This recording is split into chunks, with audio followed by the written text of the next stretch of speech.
Hello, and welcome to AP Table Talk, a podcast where we explore board games and what makes them interesting to us. As always, I'm your host, Brian, and joining me is someone that treats board games like a competitive sport. If that sport was losing spectacularly every time, my cousin and co-host, Dave. I don't Dave, how's it lose going? every time, but 60% of the time, I win every time. So, I had to put it in for our, I realize we wait to reveal the mechanic, but yeah, anyone who's listening, it's in the title of the podcast. So yeah, that's because this true. is our That's true. Take That mechanic episode, I needed to stick it to you in the intro there. And bro, I think you've been looking forward to this episode for a while because I feel like this is the mechanic that speaks directly to you. Yes, and right. we were talking before the recording started, and I think that the my high expectations for this episode have made me crumble under the pressure because I felt I had a real difficult time with my notes on this episode. So we'll see how it goes. Yeah. So you're better at talking about board games than I'm better at playing them. Yeah. Yeah. Well, I'll go with that. All right. Okay. Yeah. So as we said, in this episode, we're going to discuss the Take That mechanic as it applies to board games. So normally, I normally give my definition of it. Yeah. But I think part of my issues with getting prepared for this episode is kind of the subtleties of the Take That mechanic and how we view it. So instead of giving my example, because I think we're going to be talking about it a lot, why don't we start with the official definition, and we can kind of just talk about some of the subtleties of it. Okay. We'll probably be talking about it throughout, I think. So yeah. Yeah, I think that makes sense because I think I know what your definition is, Brian. But I'm going to use so we can keep it all above board. We're going to start out with the BGG definition of Take That. So in BoardGameGeek.com, BGG.com, it says, quote, competitive maneuvers that directly target one opponent's progress towards victory, but do not directly eliminate any characters or components representing the opponent. Such mechanics include stealing, nullifying, or forced discarding of one's opponent's resources, actions, or abilities. A Take That maneuver often results in a dramatic change in the player's position of power over a relatively short period of time. And then it also adds the caveat, it is unclear whether this includes two-player games because every action inhibits your opponent's victory. So that's the official definition, Brian, from BGG. Right. And we touched on that in our preparation discussions of basically every two-player game is a Take That game. Because as long as you're progressing towards winning, you're inhibiting the other person from winning, right? Right. So it becomes a little muddy there with the two-player games. Yeah. And I'm glad we addressed that because, based on that Take That definition, especially if it's a zero-sum game, Brian, every action you take is going to be against your, hopefully positive for you sometimes, hopefully negative for your opponent. But it's really much broader than that. And I think we're going to dive into that with this episode. Yeah, actually, I should say that addresses it based on the BGG definition. And just to outline or to give a little glimpse as to kind of my thoughts on that is that I kind of think of the Take That mechanic, or what I enjoy about the Take That mechanic is more the spirit of the actions as opposed to the actual action themselves. The motivation. Okay. Yeah. That kind of thing. And again, we'll get into it probably in our examples. And okay. So, and I do have some just generic examples of Take That games, but I guess we'll probably get into our examples anyways. So sure. Why don't we just move right into our major examples section? All right. So if you're listening to AP Table Talk for the very first time, we're going to go through some major examples for this mechanic. Normally we lead with a die roll. So both Brian and I have two D20s and we're going to roll them, and whoever rolls highest is going to lead. Sounds cool with you, Brian? I'm ready. All right. 3, 2, 1, roll. Oh, I got a 2. I got 18. All right. So you can go ahead. Add it together, they reach D20. All right. So we're going to go with major examples. So the first one is first example, right, Brian? The first Take That game. The first Take That game that you played. Okay. I'll let you know, Dave, that I did add in some, I don't know if we want to call it honorable mentions in mine. I won't talk about them too long, but because this is a category. I think it's a pretty broad category. It's been around for a long. Like the mechanic itself, I think is one of the early ones. So there's a lot. It kind of covers a lot of games. It does. There's a lot. So I did focus on specific one, but I do have some other examples in each one as well. Right. Yeah, me too. I have Perfect. I have my first Take That game, and I have an honorable mention because I'm not sure if it was also first. Right. But I'm going to say that my official first is going to be Risk. And you probably know this, playing at family gatherings and everything. Yeah. We're totally like rolling against each other, just taking over continents and everything. Right. So I think that like like in Risk, gathering and placing armies, like adjacency is always going to be considered hostile because like if you place your army next to mine, then like at some point we're probably going to battle each other unless it's just to like gain a bonus or something else. Okay. And battling itself is going to be contentious because like I am actively making a choice to eliminate your pieces from the board. It allows me to gain like territorial control. Unless I would say like, I don't know if you remember, Brian, like growing up, like especially if we're playing like Risk 3-ways, like sometimes Chris would be like, I just gotta attack you, Dave, because you're in the way. I'm trying to get the Brian and you're in that territory, so I got to move through it. But it's still Take That, right? Because you're still eliminating my position in that territory. Sorry, go on. Finish your thought there, and I'll okay. I still think it's a game built on a high degree of player interaction because like all of the moves that you can make in Risk are going to be like global game state changes. It's mostly like increasing your presence in a territory or adding to a territory or taking over new territory. But like all of those changes change like the entire game state for what the next player could do or other players after that. Right.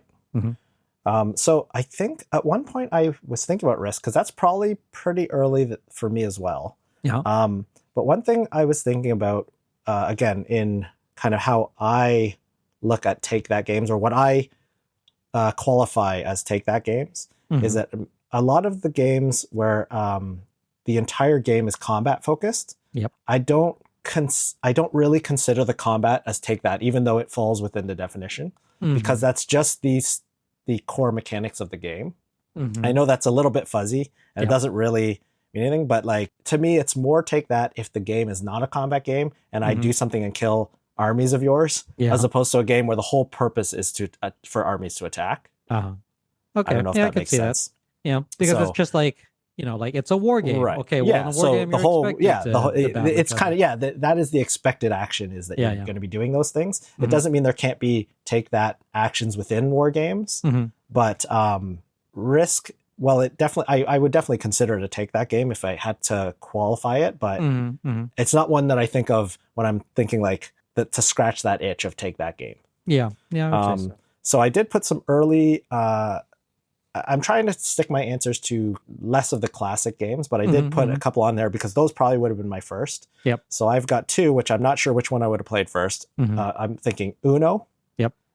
With the pickup cards and things like that. Yeah. Because they're targeted, right? Yeah. And then Sorry, which is probably even older. Yeah, it is. Because isn't that based on like Parcheesi or whatever?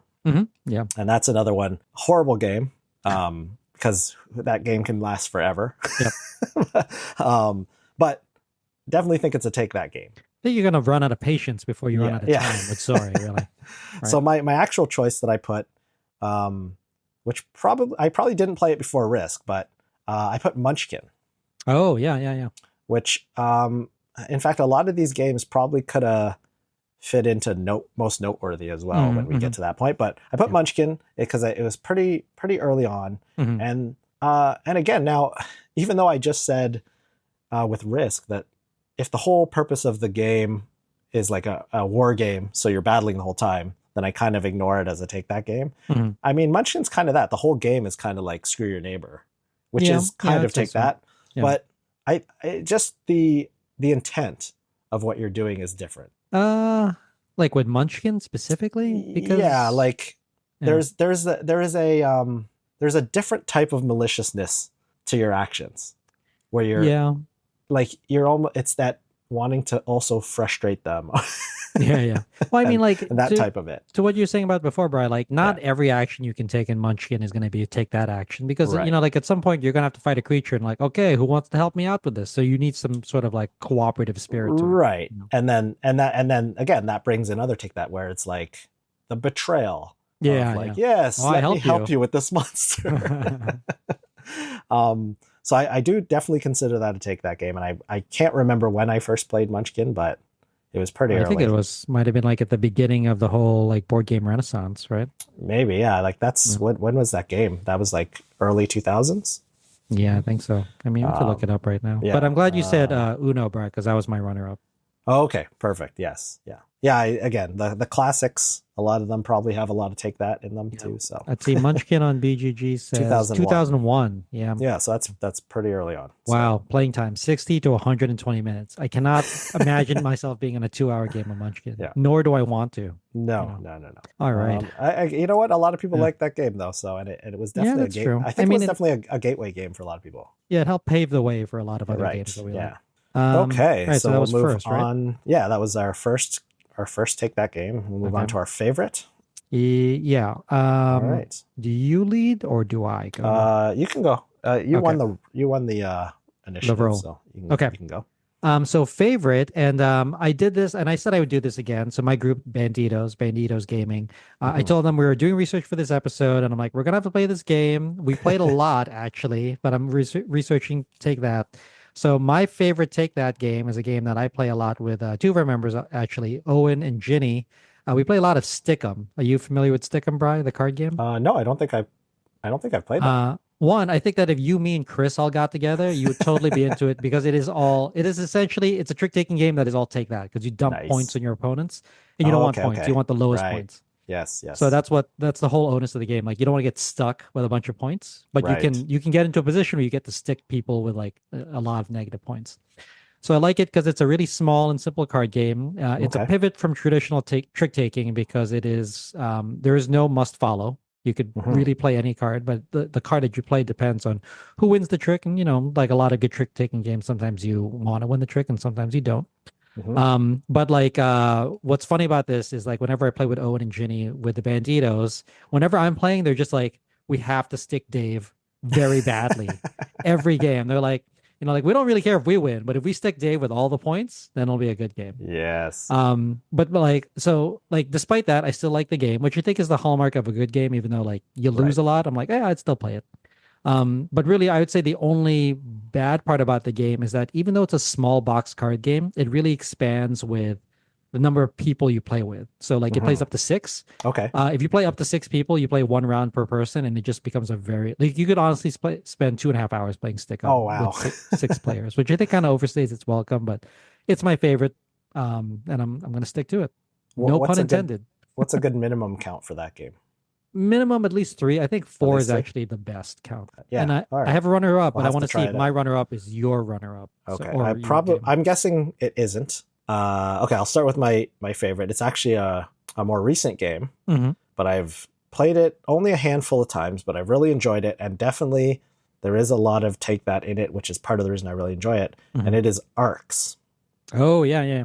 So it's a trick taking area control game. They use the trick taking very interesting in this game to choose your actions as well, and the actions that everyone gets to take, and that sets up for a lot of my type of take that. So I did list out kind of the things in that game that you can do that kind of falls in the take that I think of. Yeah. And so there are one of my favorite things is action denial. If I can do stuff that makes it so that the other players either can't do what they want to do or can't do anything on their turn, that's one of my favorite type of take that things to do. So in this, because if you lead, so you're doing you're trick taking. If you lead the trick, Yep. you get to choose a suit, and the suits determine the types of actions that can be taken. So you can the other players can either follow suit and get multiple actions, or they can play off suit, but they'll only get then one action. I mean, it's possible to lock people out multiple rounds of being able to do the actions they need to. Yeah. And I think what kind of like what I like about it isn't just being able to lock someone out. It's that balance of, in order to lock someone out, you have to also be able to anticipate what it is they want to do. So there is some skill in it. It's not just I flipped a card and it says you lose a turn. Like to me, that's not the same thing. Yeah. Yeah. So there's that. One of the other big things is that during each round, or not during each round, but during each era, I think they're called, Mhm. You have to use a turn to choose how the round is scored. Yep. They're like round scoring markers that have to get chosen. So again, if you see that a person is playing, building up towards something, you can then lock them out of being able to score that thing, so that basically it's wasted effort, right? And then there's like most games, there's being able to like steal powers. There's court cards that you can take. Yep. But what I like about those two, so in order to take them, it's like a 2-step process. You have to place agents into the court, and then you use a separate action to then secure a court card, and you have to have the majority agents on that card. Yep. So it's generally not something you can do in one turn. There is ways to do it, but so because you can see people going for it, you're able to get your agents in there, take the majority, take the card. And not only that, when you do that, you also get to capture the agents that they have on that card, and they become prisoners.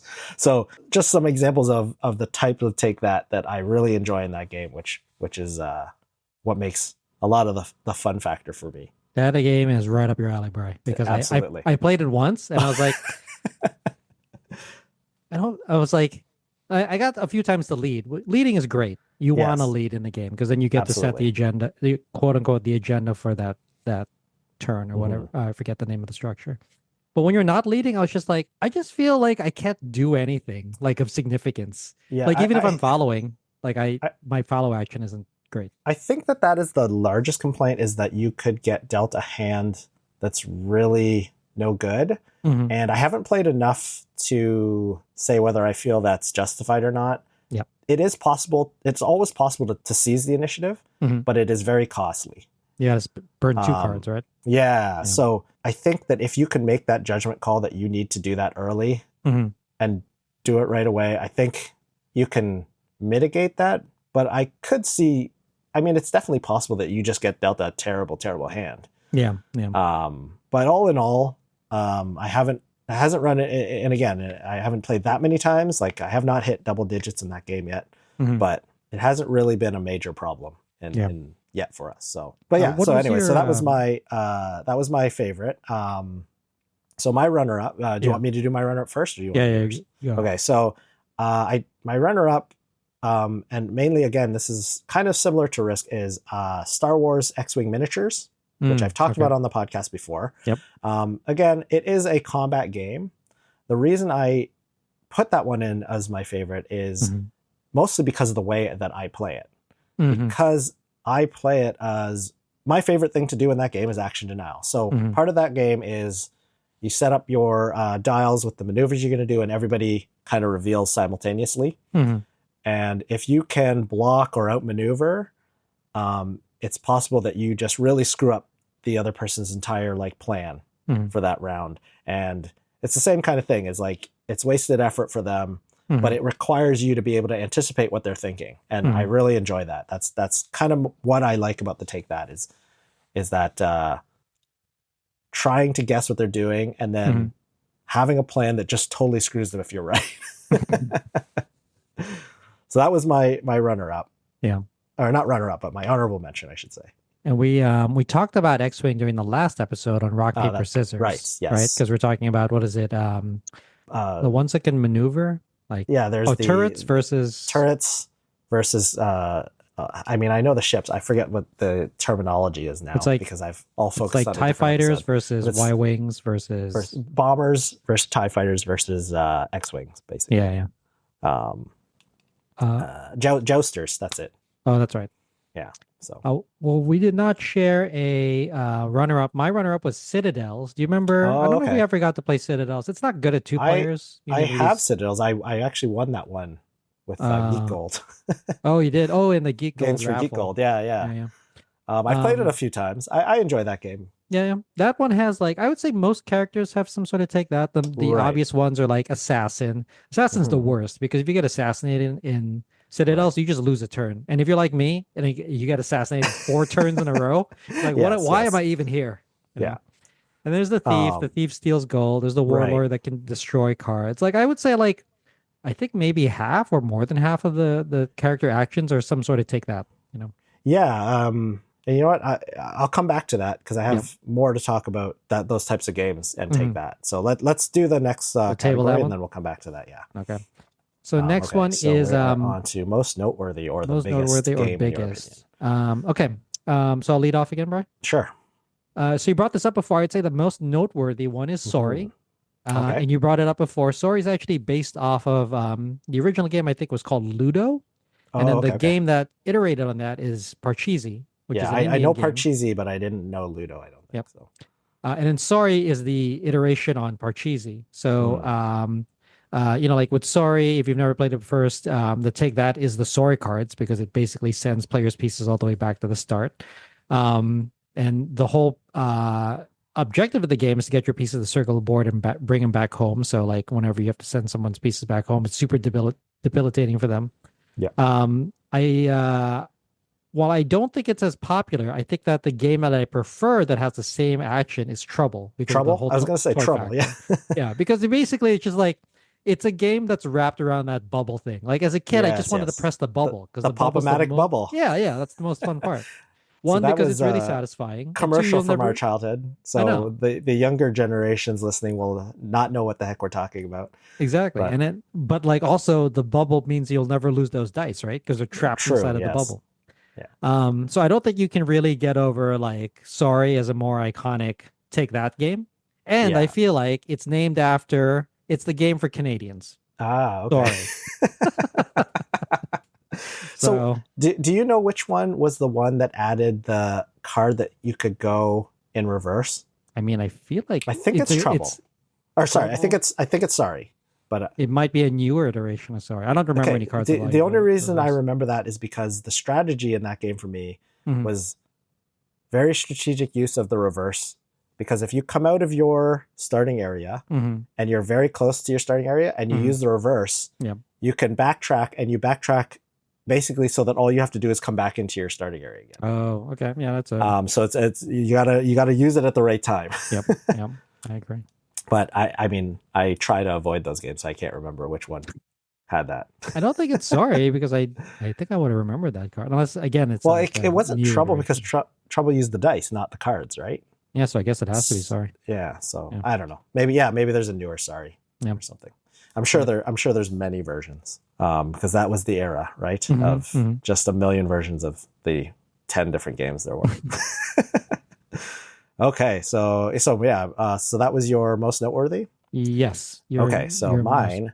So this one could have been interchangeable as far as I'm concerned with Arcs as my favorite. A relatively new, I guess it's not new anymore, but I picked Blood Rage.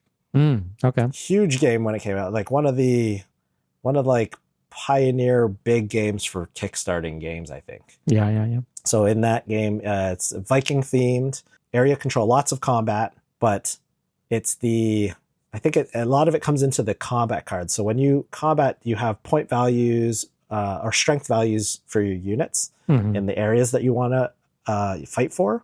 And then you add these combat cards. But the combat cards can have secondary actions. So there are combat cards that basically let you just steal the other person's combat cards. You can nullify the powers of the other person's combat cards.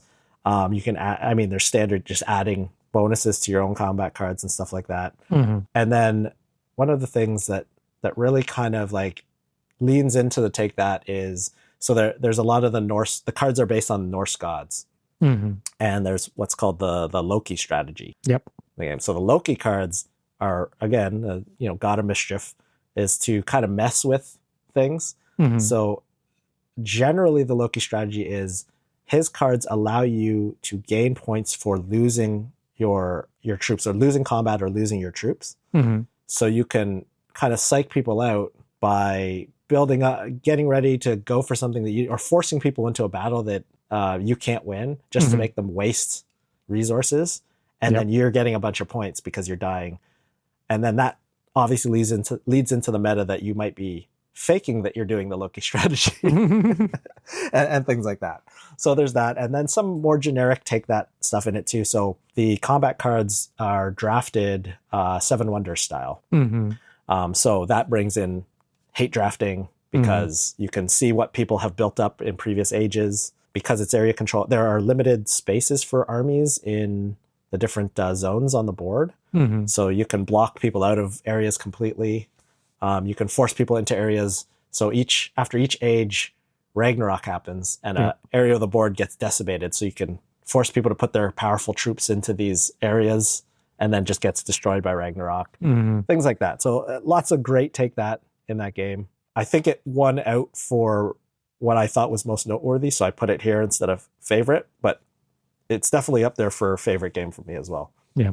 Did you have some runners up in your most noteworthy as well? I had a runner up. I was really surprised by it. You said Blood Rage because I was like, yeah, I think it's noteworthy, but I was like, I don't know if you can get more noteworthy than Sorry. But that's just no, me, but you know? I was kind of avoiding the classic games. I generally try to stick to the Modern, the boutique games, modern boutique games. And I knew I was kind of mentioning it in first as well.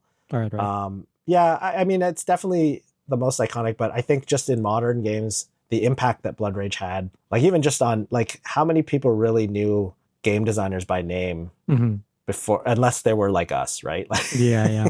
Like Eric right? Lang Like by name, Eric Lang became a household name for a little bit, at least in terms of board game crowds, right? For his next bunch of games. So, well, I guess like on that note, my runner up is backgammon. I don't think you can get old. I mean, you can get pretty old. That's another classic. But like Jenny taught me how to play backgammon originally. I had no idea. Like I knew backgammon was old, but just the whole idea that you can get your cheddars, like blotted and returned to the bar. That's pretty take that, right? Especially if you got to return all your checkers, and that's like it's based on like Sorry is based on that model for having your checkers run the board and bring them back, and then bring them back. Right. Yeah, that's a good one. Yeah.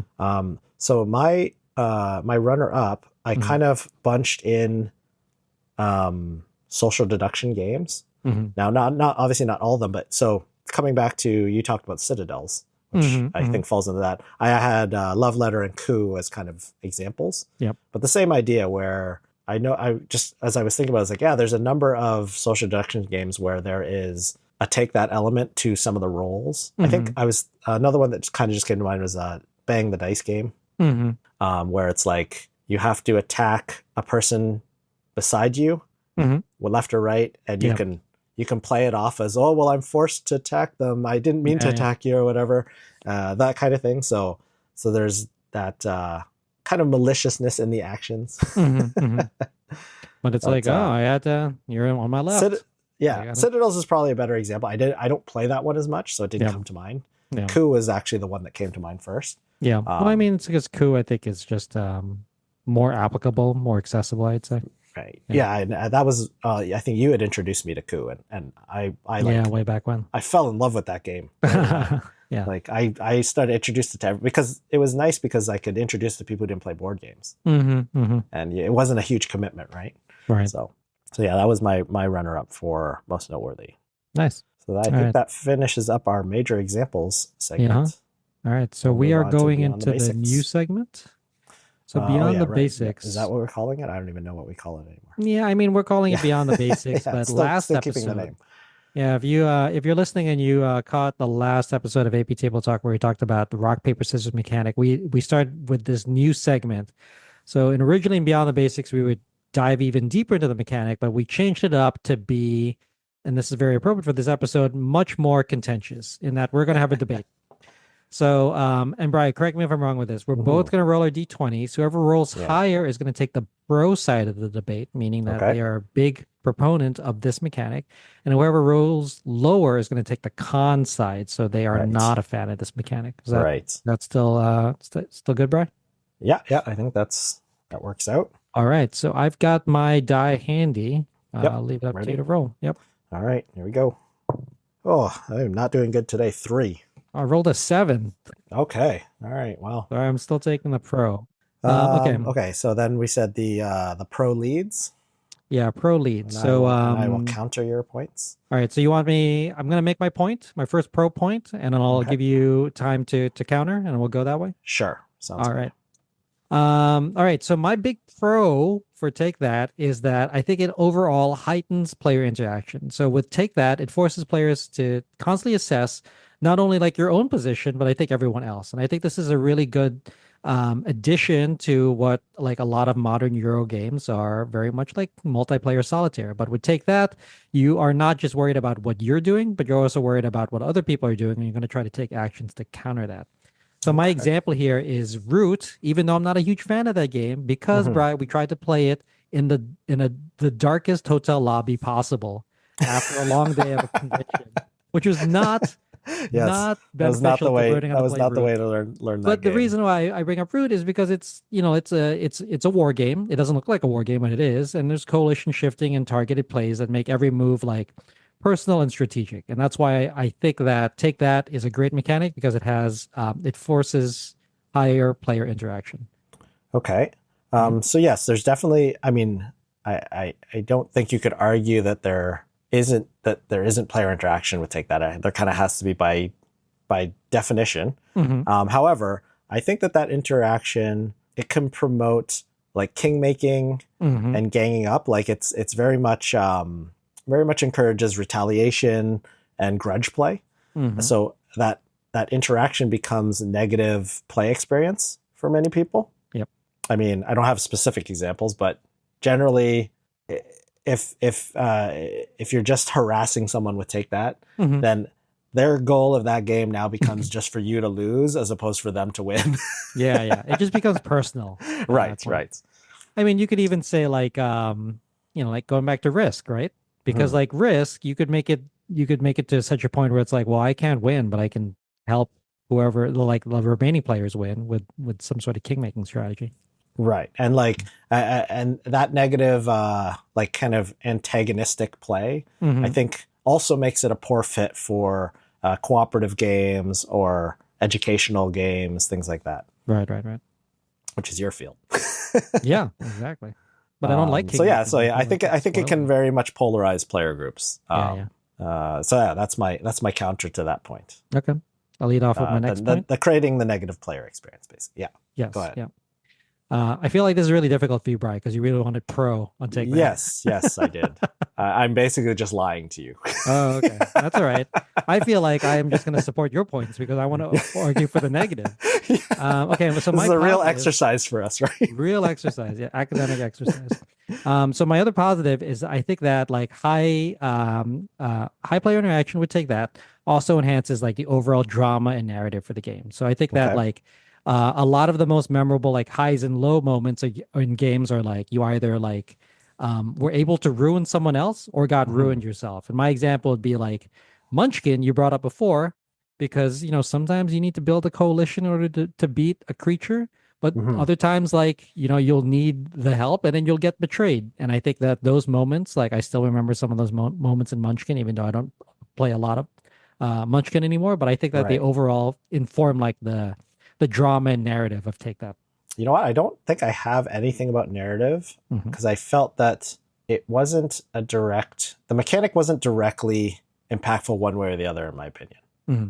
Theme and Take That, I think it didn't really apply, like, because it's one of those ones where it's like, I feel like the design, if you can design the theme to it, then you can Yep. have a good theme, right? Hmm. So I Hmm. don't have a direct counter to that point, other than I just don't think they're related. Can I offer up a counterpoint?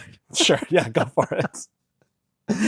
So I think the counterpoint to the narrative, like it's not necessarily the theme I'm talking about. I'm talking about like the whole Hmm. player experience because you brought that up before Okay, about like making it yeah, I personal mean, grudges. just as a general negative player experience Yeah, yeah. for people. But yeah, go ahead, say your point. My counterpoint to my own point was that Take That it lacks meaningful mitigation. Like I think that there's one Okay, game I did play that I think had meaningful mitigation, but otherwise, like I think that with a lot of Take That games, especially if like they're quote unquote Ameritrash games, it right, just feels like you're just getting punched, basically. Like, right, oh, I've just taken this away from you. So the okay, big ones here would be like Uno, right, with the draw yeah, four, or Trouble, like sending someone back. right, The right. game I'm referring to, I played it with the Banditos. Do you know I'm the Boss, Bry? I know I know I've heard of it, but I It's like don't know the on, game off the top of my head. I think it's on one of Tom Vassel's like top Okay, lists. But basically like it's kind of like Munchkin in that like you circle the board, you need to make a deal, and then right, with the deal you need everyone represents a family member, and then you need to like either contribute your own family members to meet the deal requirements or get other people to agree to the deal, like lend their family members, and then you split the money, like accordingly based on how people contribute. Okay. But I feel like it does happen to me during the game. Like I land on a space, I'm gonna make a deal, and then someone can just play the I'm the boss card, and it's like I'm not making a deal anymore. They're making a deal. Okay. So it's like, All oh, right. I could have made this deal on my own without any cooperation from anyone Right. else. And I'm like, Yeah. someone also play the I'm the boss card, and like, oh, you know what? I'm making the deal now. So now you're not Okay. making any money. I'm making all the money. And then you could Okay. play I'm the boss card back. And then like I think one turn we just played Right. three on the boss cards back and forth until I ran out, and I was like, okay, I guess I'm not making this deal. Okay. Well, Yeah. your assisted counterpoint there, Yeah. it kind of leads into one of it. So I'm going to lead Okay. on a point here since I had no response to your last one here, Mhm. because I kind of lumped that into strategy or strategic Mhm. depth, Yep. in that many take that actions kind of reduce strategic depth because they rely on luck, as was what you're drawing the right card, right? Mhm. And really can undermine any sort of planning in the game. So like it's very disruptive to the game flow or to any sort of progress, because you could have built up working towards something and then somebody gets a card and just completely ends that thing. So it discourages long-term planning. Yep. Yeah, I can see that. Especially like if you are playing in the moment, right? Right. Yeah. Yeah, it's So just like, I just got from a this card. strategy standpoint, yeah, discourages strategic play basically, Got it. and kind of increases, I guess, randomness, Mm, swinginess, maybe. yeah, it feels swingy, especially if like you just like, oh, I got this card, I have to take that against someone. I Yeah. guess it'll be you because I Right. don't know anyone else. My counterpoint to that, it's not a direct counterpoint because it's more of a tactical counterpoint than the strategy Yeah. one, is that, like you said before, I think take that, it forces players to calculate not just an optimal play for them, which like in a lot of Euro games you're trying to do, but you also want those denial plays against other people. Like you're talking about with Right. X-Wing, right? Like Yeah. ideally, you can do something that puts you in a really good position and puts the opponent in a really bad position, or you take something from them. So I think that like games that do this would be like Star Realms, because it's generally like a two-player, like deck building game, or Dominion, which is also two-player. It's a deck building game, but not two-player. Right. Right. Because it allows you to like incorporate these disruption-based strategies, which for the record, I really hate. Because in Dominion, I'm just like, just let me build my deck, man. Why are you making me discard cards like right now? Like I have a really good hand for the next play. Which But is the part of the game that I like. just deny it's like, you know what? How about you discard a bunch of cards right now? Because I know that you got a really good hand. You could do something Exactly. huge next hand. Yes. So that is my not strategy, but tactical counterpoint, I guess. Right. Yeah. I mean, just going through those options, I think I've run my counter points already. All your counterpoints? My main ones. I mean, I might be able to speak to something if you have more points. I might be able to counter them. But Okay, well, I have one. This was a hard one for me because everything is like, I don't really believe this. You feel so compromised basically by having to argue for the opposite side. But I still think it's a my activity, absolutely. right? No, it's definitely good to, because I don't like look at the counterpoint. I want to argue the other side. So my other point here, and I'm bringing up the game that we're actually playing right now in BGA that I really like, King of Tokyo Duel. Okay. Because that's been really fun, actually. Yeah, because I was like, I had King of Tokyo, I played it, I thought it was okay, but I traded it away because I didn't really feel like I needed it. But King of Tokyo Duel, I think, is like the best iteration of King of Tokyo. And my point here for take that is that I think that in addition to enhancing like the drama and narrative, I think that it has a lot of emotional engagement, because I think a well-timed take that move injects like a lot of adrenaline in the game. And I think like a few of our games, Bri, with King of Tokyo Duel was just like, okay, well, on this turn, I've got to roll a bunch of claws because I can't win on the tug of war, like with the tokens on the board. So we gotta really hope that I can like knock you out this move. Because if I don't, then it's game over for me. And I think that like that aspect is very appealing for me, someone who doesn't like take that, because it's like I gotta make this work, or I gotta find some other way to like stop your play in some way, like on the next turn. Okay, I can counter that point. So you're talking about the excitement of the take that action. And I would say the counter that being like, so by definition, the take that actions do not eliminate the player from the game. But I think that many take that types of actions, especially the ones I enjoy, can eliminate a player in spirit from the game. And that being the opposite of, yes, you get that excitement for some, but the other person basically, they're just going through the motions of this game now because they're not technically out, but they can't do anything. They can't play anything. So it's like, it's the same feeling you get when you're way behind in a Euro game. Yeah. Just like, well, I know what my next 2 hours is going to be like. Well, I mean, I think that's a good, like a side comment here. I think that's a good reason to have like hidden scoring. Because then you never know if you're really out. Right. And then you still have some hope, which I mean, like, I think someone could argue is not good, but I'd rather have like that false hope and still have a good time playing than not have any hope. You know? Yeah. Just to go on a tangent about King of Tokyo Duel. Yeah, I have also been enjoying it. I was not a huge fan of the original King. I didn't play it a bunch, but I didn't really. It was a take it or leave it game for me. Yeah. But I've been enjoying King of Tokyo Duel so much that I had a thought while we were playing the other day. I was like, oh, I wonder how this would be with more than 2 players. The King of Tokyo. You know what? And I'm like, apparently I didn't like it. We have to include a Simpsons quote. Do you remember the one with Milhouse about speed? Oh, it's like Speed 2, but on a bus. Oh, so that is how much the original King of Tokyo had gone out of my mind. Yeah. Which I don't. I find that a lot of those Duel ones do that. Like Seven Wonders Duel for a lot of people, like that's the way to play the game. Like I still like the original Seven Wonders. Yeah. I don't actually feel that they're. I mean, I guess King of Tokyo is a little different than the Duel. Like Duel is like is a bunch of tug of wars basically. Yeah. And like Seven Wonders Duel is, other than using the theme and iconography and stuff, it's not really the same game.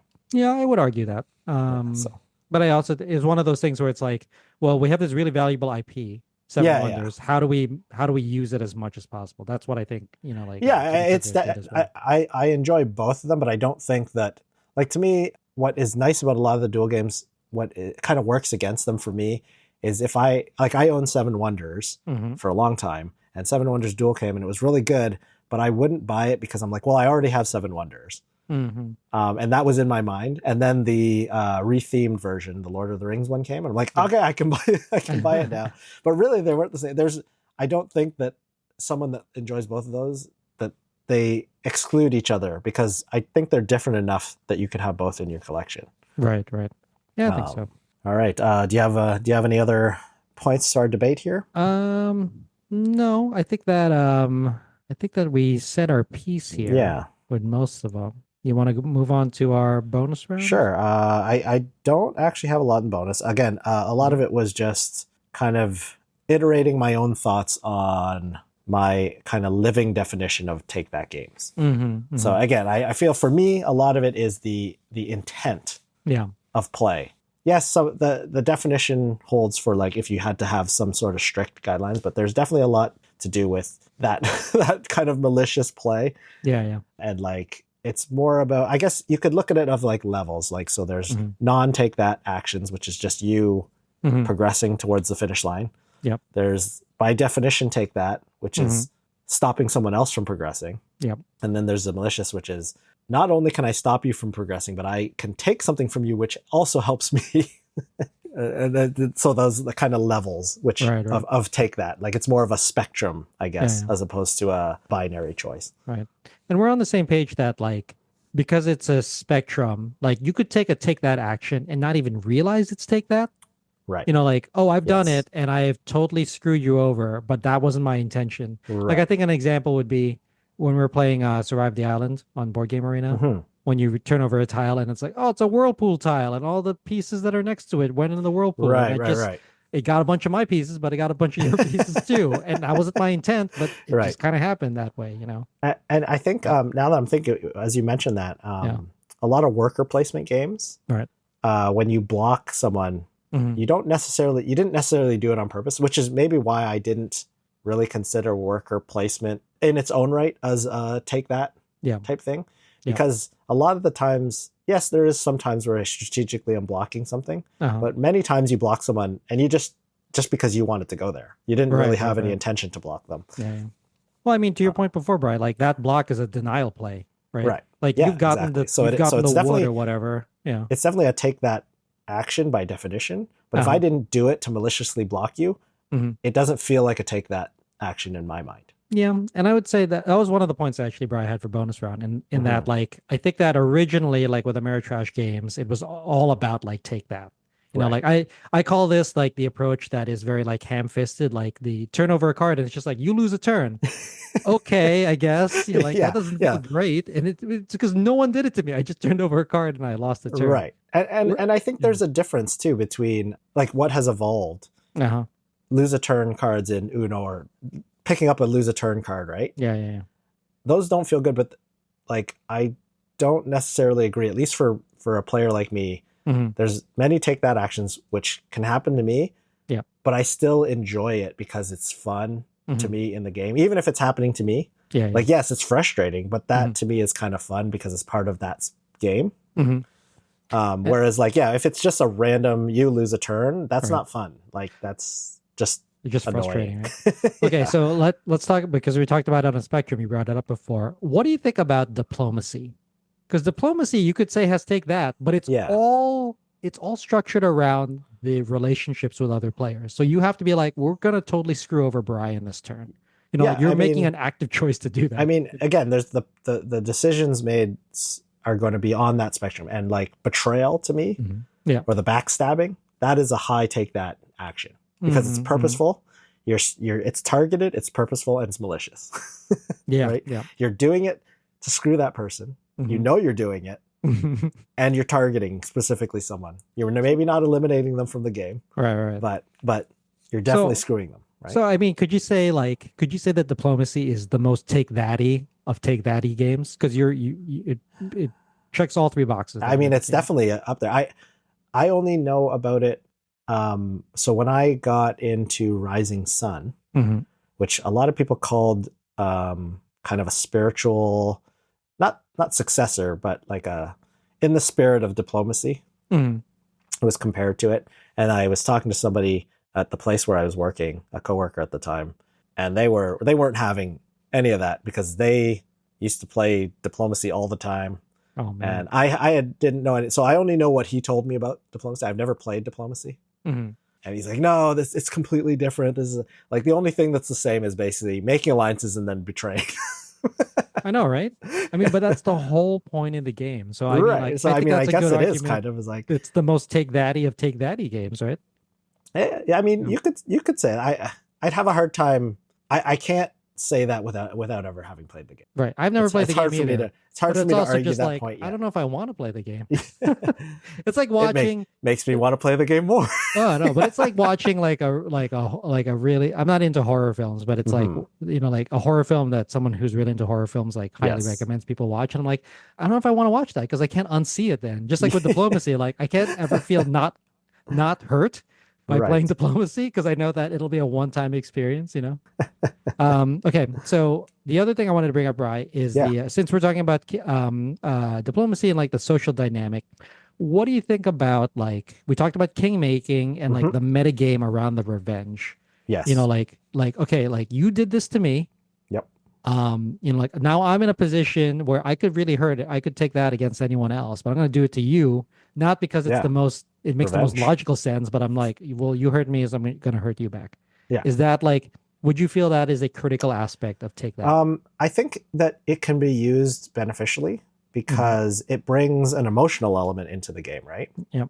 And I think that some games, like from how it was described to me, diplomacy being one of those games, Hmm. is at games where you can like table talk and things like that, Hmm. is you can use that as an element of the game to try and swing people's actions. So it's like, oh, this person betrayed another player in the game, and now you have this opportunity to do this. It's like, hey, remember when they did this to you? Hmm. Now's your chance to get them back, and that kind of like playing the players as opposed to the game. Yeah, yeah, yeah. So I think that it can be designed to be a positive Hmm. element in the game. And do you feel like, based on that, because it can come about it, is king making? Do you feel like that's like a spoiling tactic in the game? King making, I'm not as much of a fan of. I don't Yeah. like that because it makes that win feel unearned. Yeah.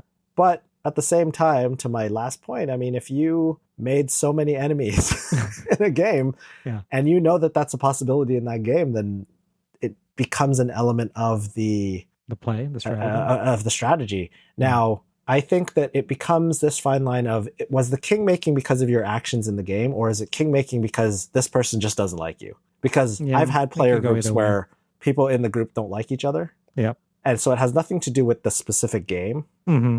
It's just that, well, they don't like, so it came down to this last play where they could basically decide the winner.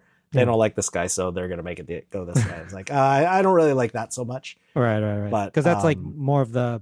that's I wouldn't even say it's a personal, metagame. right? Like, It's like a personal relationship. yeah, that's thing. that's a personal attack, as opposed to like, as much as you're playing it like I play take that actions like a personal attack, but it's not personal. It's the fun of the game.